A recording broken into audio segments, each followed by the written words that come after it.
A paz de Jesus, gente, tudo bem com vocês? Nós vamos dar continuidade à introdução ao Evangelho de Lucas. Nós já falamos um pouquinho, sobre o Evangelho de Lucas e hoje nós vamos falar mais um pouquinho.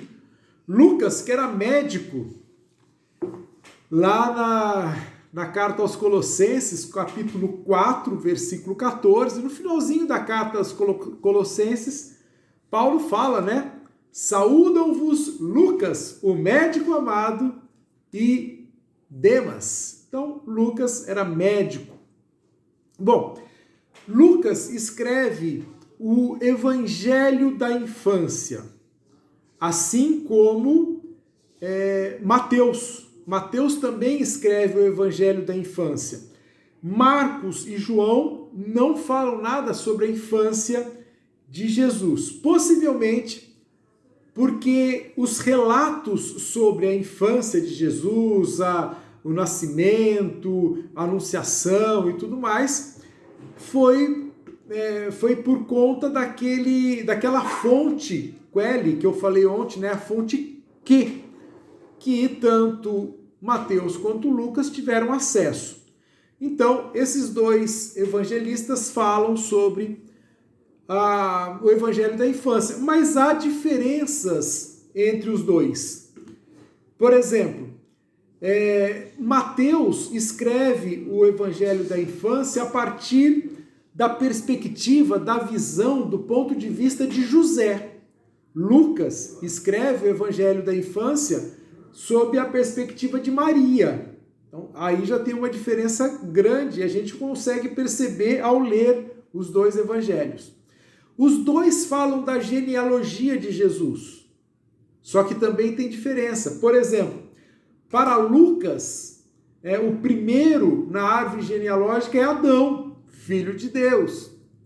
Para Mateus, já começa ali em Abraão. A partir de Davi, na genealogia, a partir de Davi também tem uma diferença ali. A explicação mais aceita é que Lucas tem apego à descendência de Maria, enquanto Mateus pegou a descendência de José, a partir de Davi. Tá ok? Então, algumas diferenças, mas os dois falam da genealogia. Inclusive, quando Lucas começa a sua genealogia falando que Adão, de Adão, ele quer realmente dar um recado para as pessoas que ele escreve.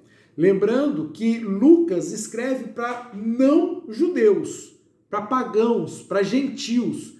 Gentil é aquele que não era hebreu. Então, Lucas escreve para essas pessoas que não são judeus. Então, ele quer mostrar que a salvação que vem de Jesus, na verdade, é universal. Veio para qualquer filho de Deus.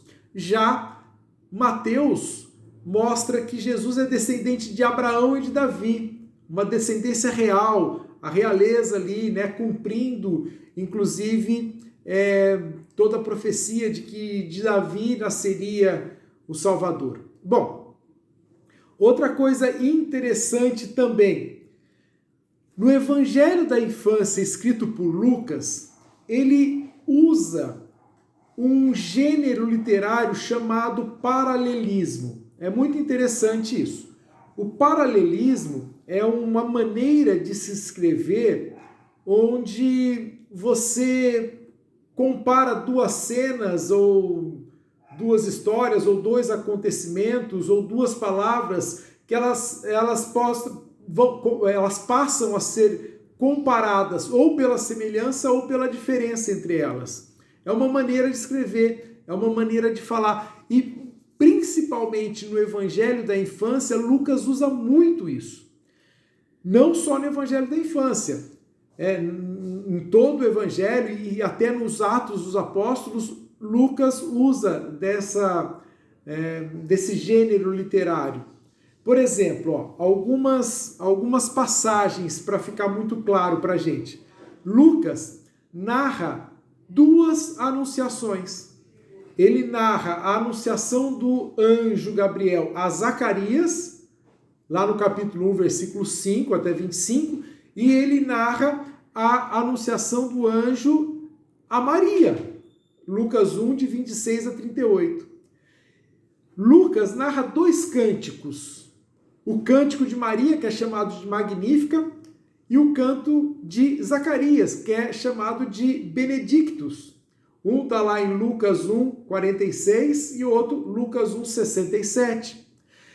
Lucas narra 2 circuncisões, a circuncisão de Jesus e a de João Batista. Uma está lá em Lucas 1, 59 e outra em Lucas 2, 21. Ele narra os 2 nascimentos, de João e de Jesus. Um está lá em Lucas 1, 57 e o nascimento de Jesus, Lucas 2, do versículo 1 até o 20. Ele narra 2 passagens sobre a vida oculta deles, da vida privada, né? Não a vida pública. Lucas 1, 80 e Lucas 2, de 39 a 40. Os 2 meninos cresciam em sabedoria, em estatura. Então são paralelismos, são maneiras de comparar uma coisa a outra. Em outros locais, né, dos livros de Lucas, tanto no Evangelho quanto no Atos, ele usa isso demais, relacionando, por exemplo, alguma coisa que Jesus fez no Evangelho com aquilo que os discípulos fizeram nos Atos dos Apóstolos. Jesus curou aqui, Pedro e Paulo curaram lá.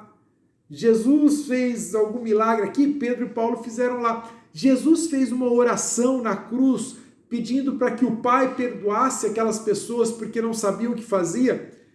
Estevão, lá no Atos dos Apóstolos, quando foi martirizado, fez a mesma oração. Então são paralelismos. Inclusive, ele usa muito o paralelismo do Antigo Testamento com o Evangelho.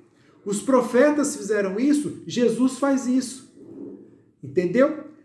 Isaías falou aquilo, se cumpriu aqui em Jesus. É muito interessante essa maneira que Lucas tem de escrever. Outra coisa interessante é que Lucas faz questão de narrar a apresentação do menino Jesus no templo, a circuncisão de Jesus. Por quê? A circuncisão mostrava a pertença de Jesus ao povo judeu. Mas não é só isso. Nesta cena, nesse acontecimento, ele também quer mostrar a presença de Simeão, um idoso que estava no templo, que recebeu Jesus, que contemplou Jesus, a profetisa Ana, uma idosa que ficava no templo, que reconheceu Jesus, e também João Batista logo em seguida. Simeão e Ana representam o Antigo Testamento, representam a antiga aliança, a aliança que está terminando ali, e contemplam a nova aliança, o Novo Testamento. Eu falei no primeiro vídeo que Lucas divide os seus escritos em 3 tempos: o tempo da promessa, o tempo do cumprimento e o tempo da igreja. Neste episódio e em João Batista, ele mostra que o tempo da promessa está terminando e começando o tempo do cumprimento. Jesus é o cumprimento da promessa. Inclusive, João Batista também tem participação nessa transição. João Batista é como se fosse a dobradiça aí que fizesse a passagem do Antigo para o Novo Testamento, né? Terminam os profetas e tudo aquilo que os profetas profetizaram agora se cumpre em Jesus Cristo. Jesus, para Lucas, é o grande profeta. É o profeta por excelência, porque é nele que toda profecia se cumpre. Tudo aquilo que foi profetizado em Jesus se cumpre. Ele é a realização da promessa, das promessas, de todas as promessas. O profeta anuncia a palavra, Jesus é a palavra. Então Jesus, para Lucas, é o grande profeta, aquele que realiza nele toda a profecia. tá bom? Outra coisa importante também, o evangelho da infância, narrado por Lucas, termina com Jesus aos 12 anos, e logo depois, 12 anos que ele está ali com os doutores da lei, né? No finalzinho do capítulo 2 de Lucas, ele está ali com os doutores da lei, que Maria e José perdem Jesus, voltam e encontram ele com os doutores. É aí que termina o evangelho da infância. E termina justamente falando da vida oculta de Jesus, né? Desceu então com eles para Nazaré e era-lhes submisso, era obediente. Lucas faz questão de ressaltar a obediência de Jesus no começo da vida e no fim da vida. Sua mãe, porém, conservava a lembrança de todos esses fatos no coração, e Jesus crescia em sabedoria, estatura e em graça diante de Deus e dos homens. É assim que termina o evangelho da infância, e a partir daí começa a vida pública de Jesus. Agora já são 11 minutos de vídeo, eu estou terminando. Amanhã ou depois a gente grava outro com a continuação do evangelho de Lucas. Fica com Deus, Deus abençoe, dá uma curtida aí, compartilha, se inscreve, isso ajuda a gente divulgar essas informações. Deus abençoe, tchau!